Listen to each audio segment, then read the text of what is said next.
Saudara-saudara sekalian, pada kesempatan yang amat berharga ini, saya akan menyampaikan kepada saudara-saudara hasil ulasan saya terhadap buku yang berjudul Masyarakat Madani, Pemikiran, Teori dan Relevansinya dengan Cita-Cita Reformasi.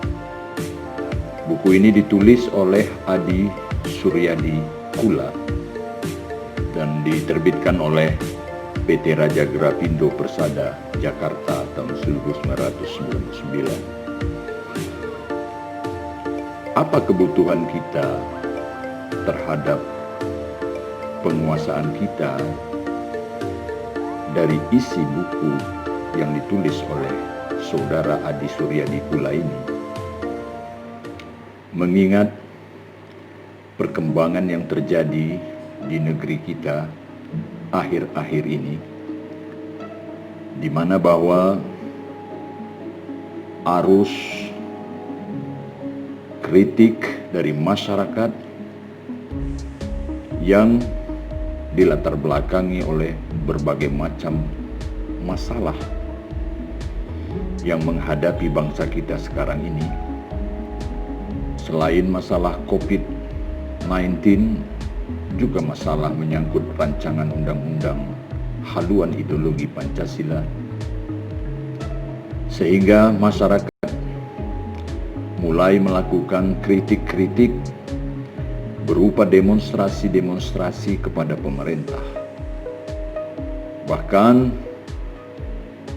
belakangan ini kita lihat demonstrasi-demonstrasi itu sudah menimbulkan masalah baru karena ada konflik, pertentangan-pertentangan yang diawali oleh adanya pembakaran bendera salah satu partai politik dan pernyataan-pernyataan yang tidak menguntungkan pemerintah.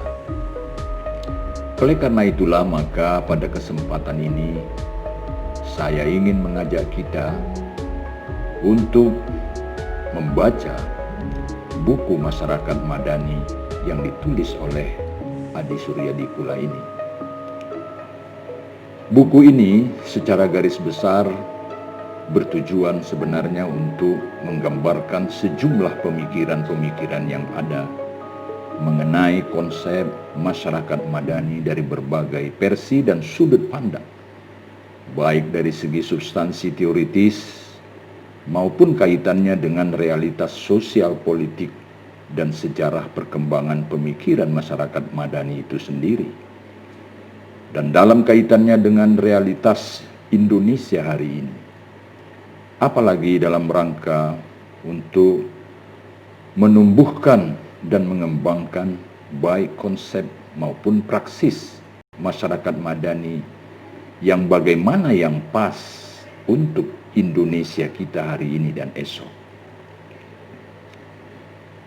Memang saudara Adi Suryadi Kula dalam menuliskan buku ini tentu mendapat inspirasi dari berbagai pemikir-pemikir besar, seperti misalnya kalau dari luar negeri itu Cohen, Arato, Keynes, Seligman, Michael Lever, tapi juga diinspirasi oleh pemikir-pemikir dari dalam negeri kita seperti Rias Rashid, A.S. Hikam, Sutandio Wigno Subroto, Dawam Raharjo, Frans Magnis Suseno, Samsudin Haris, Nurholis Majid, Arif Budiman, dan lain-lain.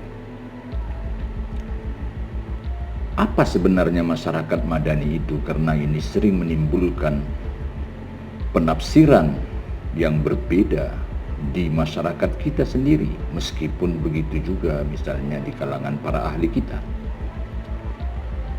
Apalagi dengan istilah madani sering ini dikait-kaitkan dengan seolah-olah ini berbau-bau Islam, berbau-bau Barat. Namun sebenarnya Masyarakat madani itu sebetulnya identik dengan masyarakat kewargaan, masyarakat warga, atau masyarakat sipil, ya, yang di dalam bahasa Inggris itu kita kenal dengan istilah civil society. Dan mengapa masyarakat madani itu muncul menjadi istilah? Sebenarnya kalau kita lihat dari akar kata ataupun etimologi kata, madani tentu berasal dari kata Madaniyah. Sebagaimana kita pernah mengetahui bahwa di Tanah Haram di Arab Saudi itu ada kota yang dinamakan dengan kota Madinah. Sebenarnya kota itu sebelumnya tidak bernama Madinah, tapi dikenal di zaman itu dengan nama kota Yasrib. Namun setelah Rasulullah SAW hijrah ke kota Yasrib ini, beliau merubah nama kota Madinah menjadi nama kota Madinah, ataupun yang asal katanya itu tamadun. Ya. Apa artinya tamadun? Ya, tamadun itu artinya beradab. Jadi kalau kita artikan secara harfiah, masyarakat madani itu lebih tepatlah kita istilahkan dengan masyarakat yang beradab. Sama, identik sebenarnya dengan istilah asing, ya, istilah Inggris civil society. Civilian artinya masyarakat yang beradab. Dan apa sebetulnya yang menjadi inti dari konsep masyarakat madani itu? Inti dari konsep masyarakat madani ini adalah ide, ya, tentang demokrasi.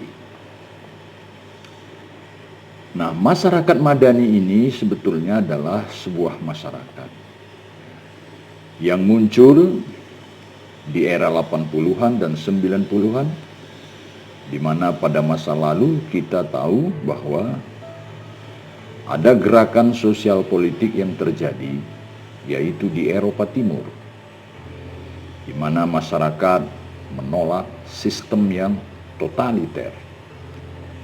Itu jugalah yang menjadi semacam kata kunci daripada buku Masyarakat Madani yang ditulis oleh Adi Suryadikula ini.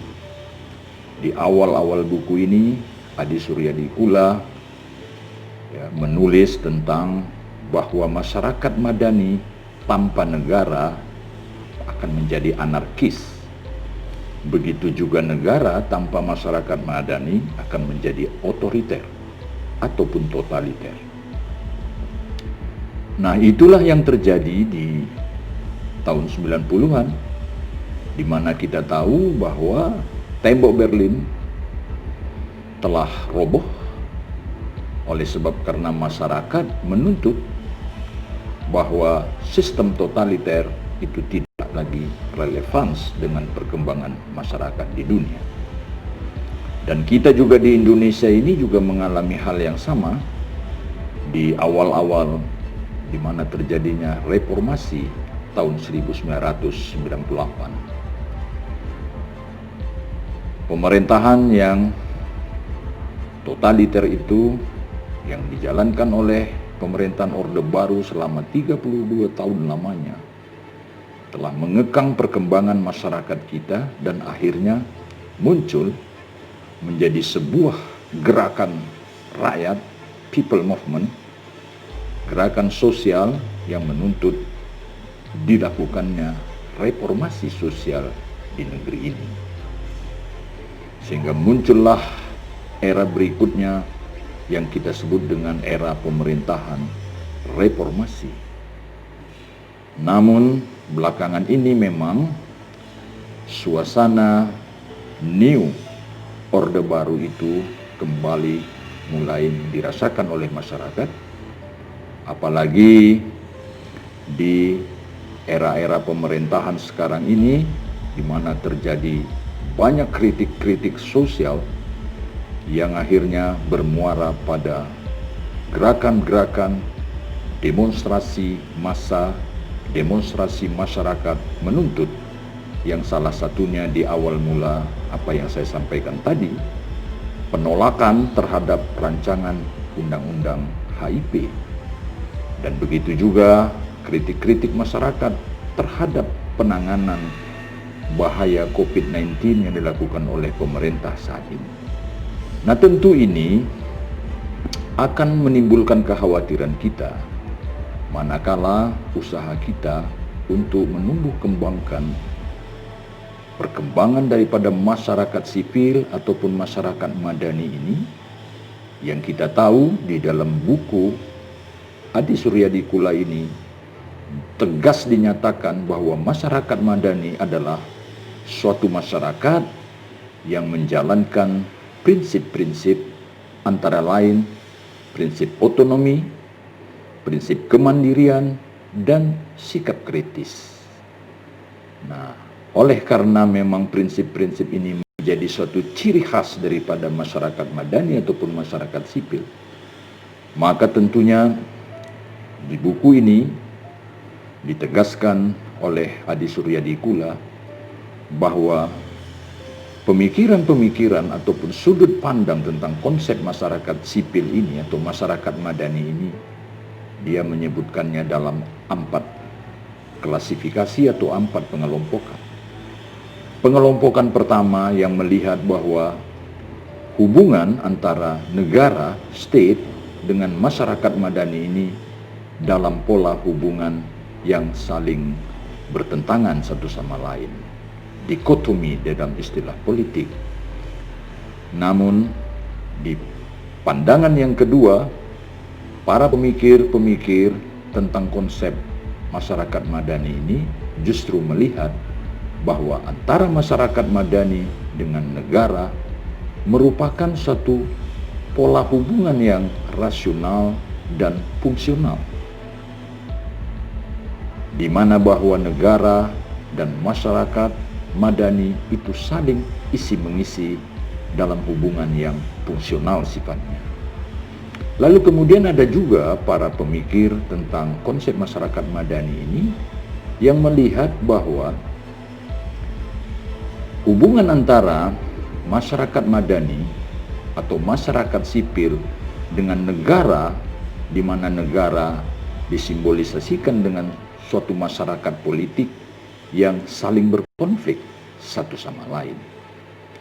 Lalu kemudian ada juga para pemikir yang ditulis oleh Adi Suryadikula di dalam buku ini, yaitu pemikir yang keempat, di mana bahwa masyarakat madani itu terpisah, ya, entitasnya dengan apakah itu entitas negara atau states, begitu juga dengan entitas masyarakat politik, dan ada satu masyarakat lagi yaitu masyarakat ekonomi. Nah, hal inilah yang membuat mengapa saya mengajak kita semua untuk membaca buku ini, untuk memberikan tentunya wawasan kepada kita bersama agar kita benar-benar mengerti apa sebenarnya yang disebut dengan masyarakat madani ini, di mana bahwa perkembangan kita ke depan tentu kita tidak mau bahwa masyarakat akan berhadapan dengan negara dalam pola hubungan konflik, dan ini tidak menguntungkan, ya, bagi persatuan dan kesatuan bangsa kita ke depan. Tentunya saudara-saudara dengan membaca buku Masyarakat Madani, Pemikiran, Teori dan Relevansinya dengan Cita-cita Reformasi, akan mendapatkan nilai-nilai baru, yang mana tentu nilai-nilai baru itu berupa teori, konsep, model, dan pendekatan bisa kita gunakan bersama untuk membangun atau memberdayakan masyarakat kita ke depan, agar hal-hal yang sangat mengkhawatirkan kita seperti yang terjadi pada Reformasi 98, apa yang kita namakan dengan social riot, social violence, social unrest, bahkan hari ini tegas dinyatakan oleh Dr. Rizal Ramli dengan crime demokrasi atau demokrasi kriminal, ini tidak akan terjadi di negeri yang kita cintai ini. Demikian saudara-saudara sekalian yang bisa saya sampaikan dari hasil ulasan saya membaca buku Masyarakat Madani, Pemikiran, Teori, Relevansi dengan Cita-cita Reformasi yang bisa saya sampaikan kepada saudara-saudara. Terima kasih. Saudara-saudara sekalian, jangan lupa untuk mensubscribe, like, share, dan komen channel ini.